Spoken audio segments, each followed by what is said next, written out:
hiyo kurushiana maneno iliendelea. Walinitusi sana. You're such a very racket driver. Ni record. Then mawe zikaanza kurushwa sasa. Yes. Rusha. Yes, kame. This guy anatuuliza ati yualetea how much ndio kulio pesa.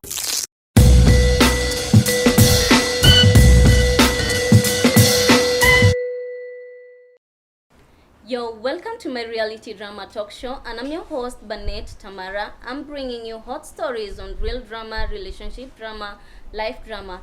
Turn on your notification bell, hit the like button, don't forget to subscribe. So today's guest is Kevin Binto. I'm a boat driver. Thank you, Kevin Binto, for coming today. So I'd like to hear a side of the story, but before you start, kuna kitu niliona online. So guys, imagine you are a Bolt driver and umebeba watoto wawili, wasichana watatu, and then there's these ladies wameanza ku get muchi, you know, touching, bubbly. So what will you do? Endeleeni tu with your insults. We also know how to record. Chukua mawe. Rusha. Tell me how it started. Let my guests hear how it began, how it ended. It was on a Friday jioni around 9:30. I got a request from Bolt. Yes. Somewhere near Black Diamond. Yeah. Westlands. Okay. So as usual, I called the ladies. They didn't that I did request. Nikaenda hapo na kama kawaida, since it was a Friday, walikuwa kwa klabu. Nikawangojea 2-3 minutes. Yes. Walikuja wakanipata hapo nje. Yeah. Nimetulia tu naongoja. Yeah. Wawili wakaingia. And then they told me that ningoje there 3, I would have to wait for the third girl. Okay. So while we were waiting for huyo msichana watatu, wakaanza mambo zao. I heard funny sounds behind me, so I checked. Nikaona wasichana wanakisiana huko, candling and going all lesbian, like I said it. Okay. So nikauliza, Bolt imeripisha pesa ngapi kufanya hivi vitu mnafanya? Okay. Wakakujibu. Wakanijibu. Yeah. They told me it's around 800. Obviously, hawakuelewa vile nimeuliza. Yeah. Walifikiria nauliza pesa ya 3. Yeah, of course. But what I meant was niliwauliza Bolt imewalipisha pesa ngapi kufanya hizi vitu za lesbian mnafanya hapa. Okay, Yes. yeah. So, what did they say? They told me, si wewe unataka pesa? Si unataka pesa? Yeah, that's huyo msichana watatu sasa alikuwa shakuja, akakaa, so wawili wako nyuma, mwingine ako hapo mbele, mmoja ako hapo mbele. Yeah. Wakaniambia, tutakuongeza pesa. They are shown 800, wakaniambia it will make it 850. So I'm like, hey, 50 bob. Mimi hizo tabia ndio nilichukia. Nikawaambia, mimi sitawabeba. Yeah. Wakaniambia, tutakuongeza pesa. How much do you want? I still told them, siwabebi. Yeah. Shukeni kwa gari. So the 2 chicks behind kwa hiyo kiti ya nyuma ndio huyo mmoja what's her name? I think it's Dea Morethi mwenye alikuwa amerequest. The one that requested, yeah. Yes. Sorry to say, but huyo ndiye alikuwa anafanywa hizo vitu na mwenzake. I don't know what they call that in that lesbian world. But when they started hii maneno yote, the third one alikuwa amefika ama you are waiting for the third lady to afike? Nilikuwa nangoja huyo watatu sasa. Okay, yeah. So when I realized wanafanya hizo vitu wanafanya, ndio sasa huyo watatu akaingia. Akafika, yeah. Yes, akaniuliza ni nini kinaendelea. Ndio alipata sasa tumeanza kujibizana price nini. Nikamwambia it's not about the price. Yeah. Ni mambo na heshima. I understand, yeah. We never made and I never days sikusema ati nataka pesa fulani. It was about you either stop what you're doing.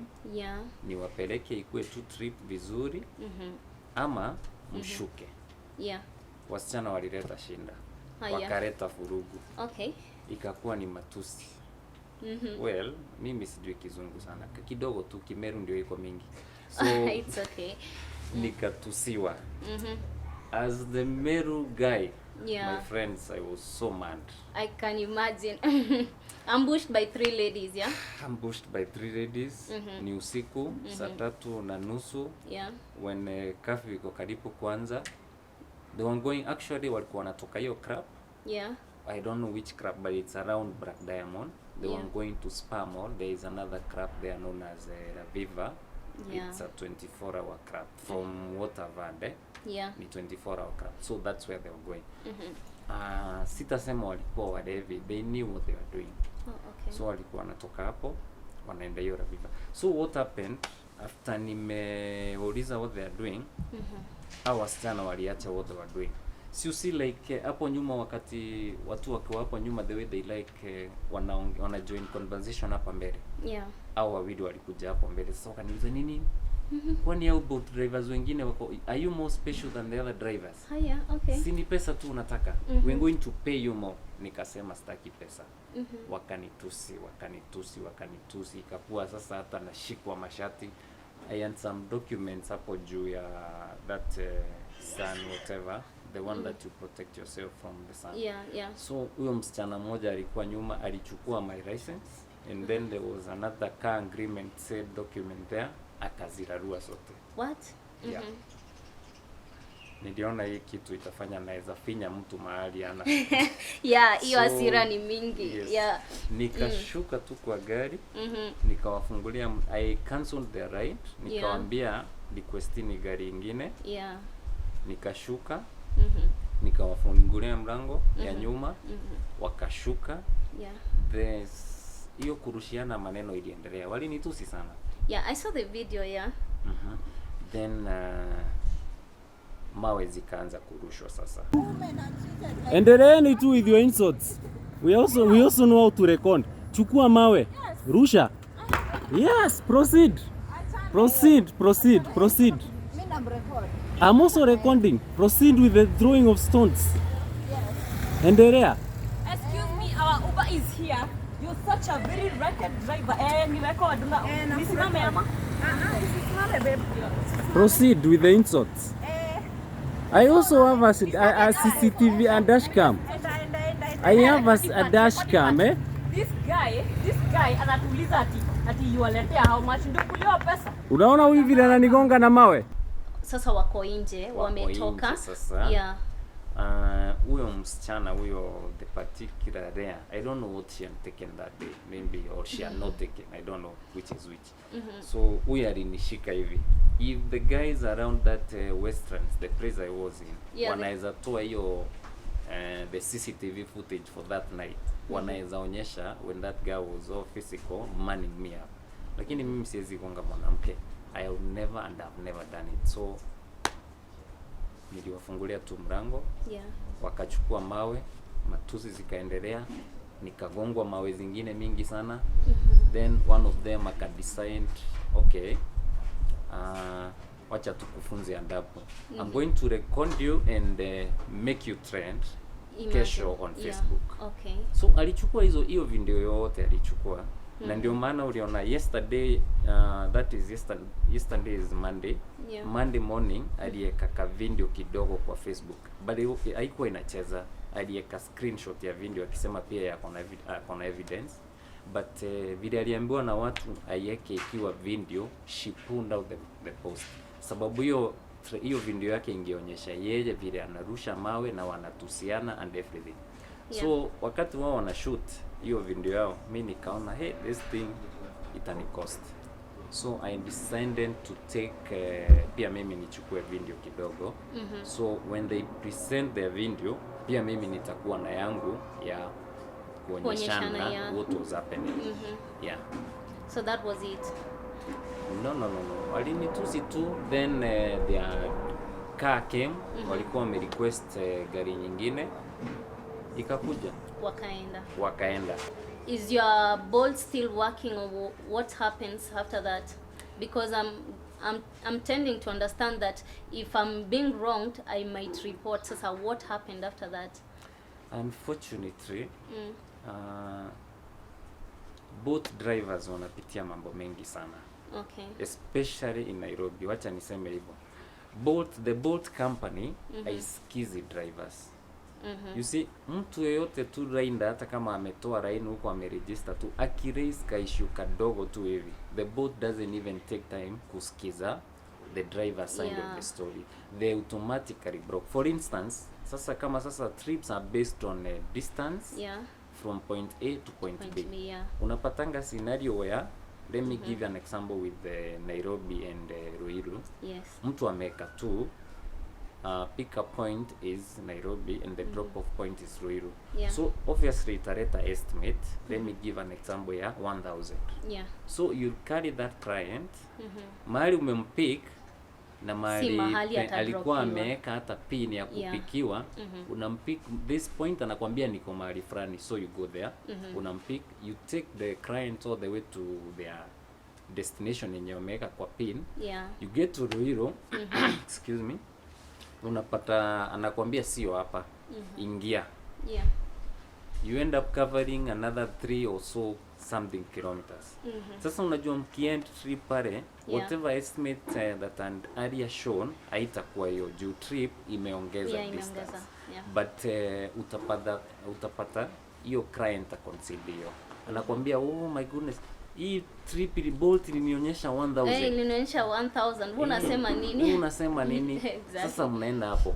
So wewe kama driver mjanja, unajua huyo client ukimlazimisha kulipe, supposing it was 1,000, sasa imefika 1,300, unaweza mlazimisha. You can even take them to the police station because there are so many scenarios where tumepeleka clients police station. Yeah. Atakulipa hiyo 1,300 Yeah. through M-Pesa. Akishafika kwa nyumba, she'll go back to the same Bolt platform, aandikie Bolt aseme the driver overcharged me. Yeah. Bolt automatically hawakupigii simu, hawakufanyii They don't chochote, ask you they anything, just suspend your account, wanakufungia hapo hapo until you reverse the send hiyo pesa client anasema. So una reverse, unatumia huyo mtu pesa, you send the M-Pesa message to the Bolt company. But unfortunately huyo mteja huyo mmoja tu mwenye alileta hiyo issue ndiye ataandikia email Bolt that huyu msee amenirudishia pesa yangu, mfungulieni. So if that client ako malicious, atatuma hiyo email. Exactly. So you end up being suspended for makosa si yako, and that is something that happens every single day. Kama hii kesi yangu, whatever happened ilifanyika Friday. Yeah. Friday huyo client rarely request 10:27. Yeah. No, not 10:27. 9:27 jioni. From there, Bolt suspended my account. My account is, let me open my Bolt account. Hawajanipigia, hawajani contact, they have done nothing. They haven't even asked your side of the story. Nothing. Client is always right. Alafu kitu kingine sasa pia na Bolt. Sorry to say, but it's the truth. If you don't accept Bolt trips, kama rating yako ilikuwa ni 4.9 something, unakataa kuchukua trips 2-3, inarudingi wana drop ratings. My ratings before that trip was 4.8 something. Then after sasa hiyo trip and whatever happened, nikasuspendiwa. My rating was dropped to 4.40. Na rating ya driver ikifika below 4.60, you're suspended. Yeah. Sasa unaona, they have 2 reasons to suspend me. Yeah, your One, rating they and the dramas. manipulated my rating. And secondly, walifunga tu kusikiza huyo customer vile alisema, wakanifungia. And it's not just this case. Every single week, every single day, drivers wanapitianga mambo mengi sana. Drama zenye ziko kwa hii dunia. So many. There's so many. So in a span of like in a 1 week, you get dramas like kama 5, 2, 4. Haiwezi kosa week yenye unasema hujaipata drama. Let me tell you, kufanya kazi ya Bolt ni kujitolea. Okay. Drama unapitana nazo ni mingi sana. Clients ndio hao. So much. Like for instance, there is a time pia nilipata, sijakutana na mingi sana, but because I try to handle them the best way I can. Kama ni client anasema nimeovercharge, mimi nasema okay, ilikuwa imekuonyesha ngapi? 1,000, just pay me the 1,000. Because if I don't cow in, I will end up getting my account suspended. Yeah, I understand. So be nakubali tu. ukifanyiwa chochote unafanyiwa, wanaacha gari, wanafanya vituko zote wanafanya. Hata hiyo siku ningeiacha tu iende hivyo. Yeah. But nikaona hey, this is becoming too much. So nikaamua hata mimi wacha nipost. It took me 24 hours to think about that story, kama nitaiweka Facebook or not. Eventually nikaona wacha niweke. So ni nini ilikupush usake kuweka hiyo nini video? I wanted to sensitize the public. Yeah. Kuhusu what boat drivers go through. Na ndio waache kuwa wana judge based on the customers, based on one-sided story. Wakuwa wanapata both sides of the story. Yeah. Kama hii sasa hii yangu, at least huyo msichana aliyeka post, kuulizwa maswali akaona yenyewe this doesn't end up, akaitoa. Yeah. Yes.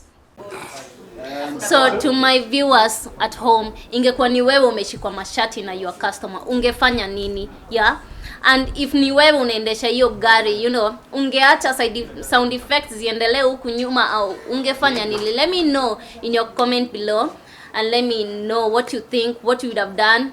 Yeah. And I really thank my guest here for being calm through that situation. Kupigwa mawe si rahisi. Personally me sijui ningefanya nini, I really thank him. And if you have a story, a dramatic story, just holler at me, I'll come and listen to you. My channel is all about telling your story in a funny, dramatic way. Till then, I'm your host, Bannet Tamara. You got a story, you got me. Holler at me.